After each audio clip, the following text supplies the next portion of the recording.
اللہم صلی وسلم دائما ابدا علی حبیبک خیر الخلق کلہم۔ کنیزات طاہرات۔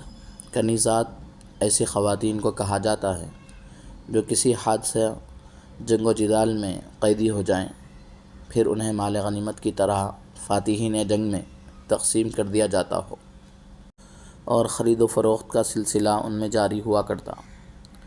ماقبل اسلام یہ رواج ہر مذہب میں تھا، لیکن اسلام نے اس عمل کی ہمت افزائی نہیں کی، بلکہ غلامی کے ناسور کو تدریجی طور پر ختم کر دیا۔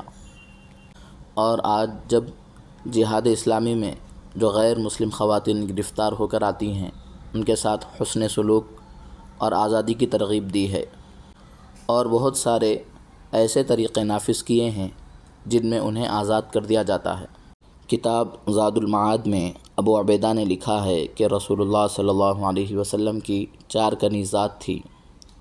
نمبر 1، سیدہ ماریہ بنت شمعون قبطیہ رضی اللہ عنہا، جن سے صاحبزادے سیدنا ابراہیم رضی اللہ عنہ پیدا ہوئے ہیں۔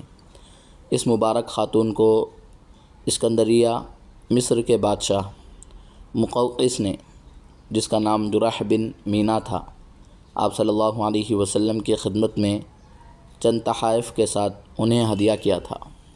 نمبر 2، سیدنا ریحانہ رضی اللہ عنہا۔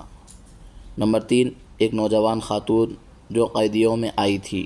نمبر 4، ایک اور نوجوان خاتون جس کو ام المؤمنین سیدہ زینب بنت جحش رضی اللہ عنہا نے آپ صلی اللہ علیہ وسلم کو ہبہ کیا تھا۔